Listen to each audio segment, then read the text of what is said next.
নমস্কার বন্ধুরা, টুম্পা কিচেনে আজ করে একটা রেসিপি নিয়ে চলে এসেছি। এখানে আমি দেখো কিছুটা 600-র মতো শঙ্কর মাছ আছে।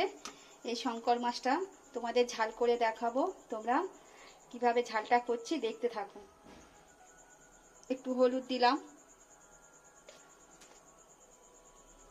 একটু রসুন বাটা, একটু আদা বাটা, একটু নুন,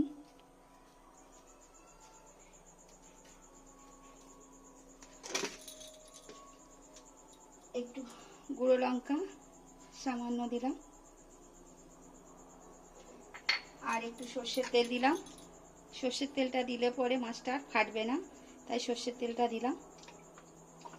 দিয়ে আমি এবারে হাত দিয়ে সব ম্যাগনেট করে নেবো। হাত দিয়ে মাছগুলোকে ভালো করে। গ্যাসটা জ্বালিয়ে কড়াটা বসিয়ে দিলাম। কড়াটা গরম হবে। কড়াটা গরম করতে দিয়েছি। আর একটা কথা বলি বন্ধুরা, এখানে আমি যে মাছটা তেল দিয়ে একটু 5 মিনিটের মতো রেখে দেবো। আর মাছটা ঝাল করার জন্য কিছুটা একটা বড় সাইজের একটা আলু নিয়েছি, একটা টমেটো নিয়েছি, কুচনো পেঁয়াজ নিয়েছি।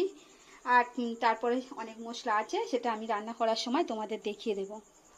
কড়াটা গরম হয়ে গেছে, আমি এবারে তেল দেব কড়ার মধ্যে।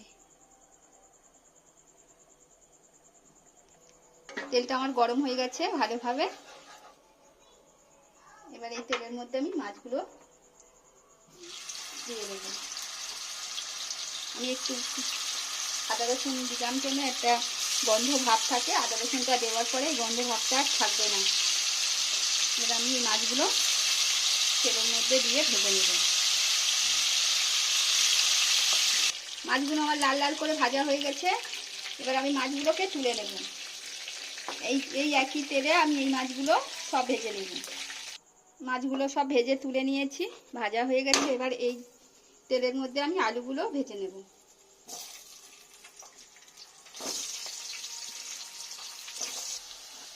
আলুগুলো লাল লাল করে ভাজা হয়ে গেছে, এবার আমি তুলে নেব। কিছুটা তেল আছে, এই তেলের মধ্যে আমি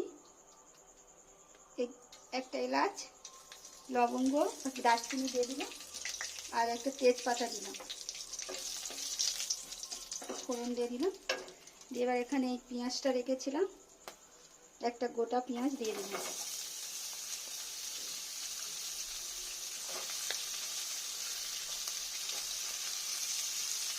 পেঁয়াজটা একটু লাল লাল করে ভেজে নেব।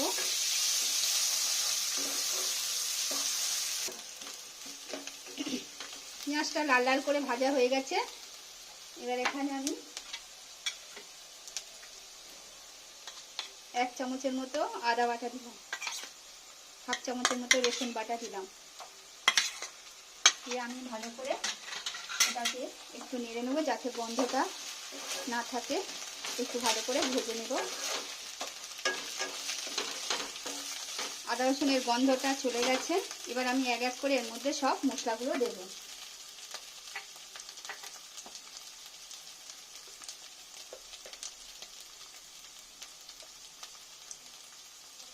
1/2 চামচের মতো গুঁড়ো হলুদ দিলাম,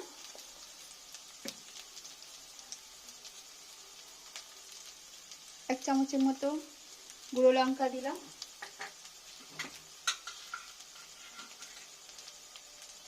1/2 চামচের জিরে বাটা দিলাম,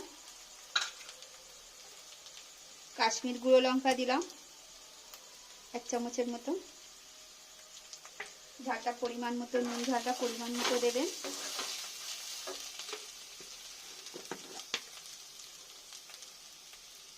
ছোট্ট চামচের 2 চামচের মতো নুন দিলাম।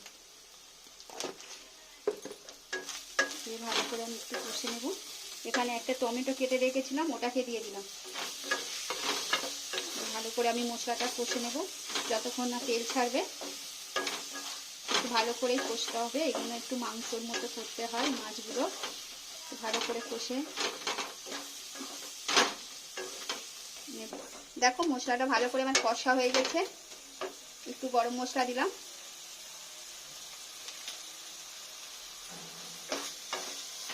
দিয়ে ভালো করে আরেকটু কষে নেব। মশলাটা ভালোভাবে আমার কষা হয়ে গেছে। দেখুন তেল ছেড়ে দিয়েছে। এবার একটু জল দিয়ে দেবো, 1 বাটিটা মতো।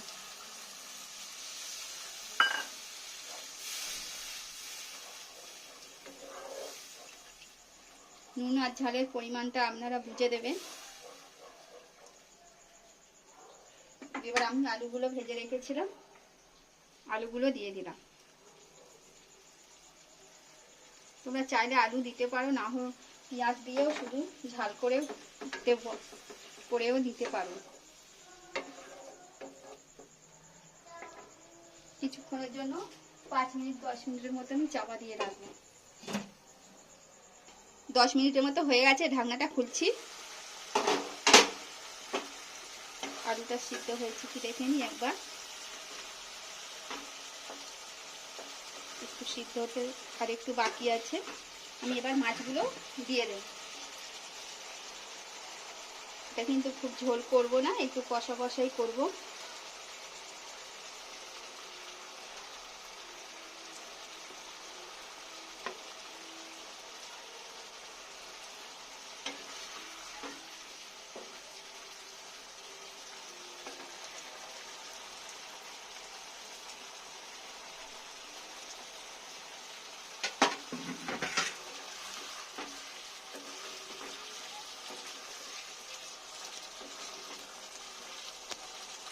ভালো করে একটুখানি মাছ দিয়ে ভালো করে মশলার সাথে মিশিয়ে নিলাম।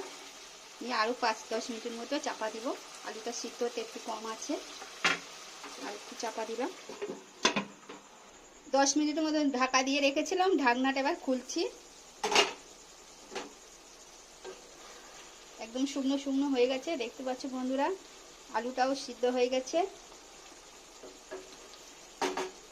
এবার একটুখানি আমি তখন কষার সময় একটু গরম মশলা দিয়েছিলাম, আর একটু দিয়ে নামিয়ে নেব।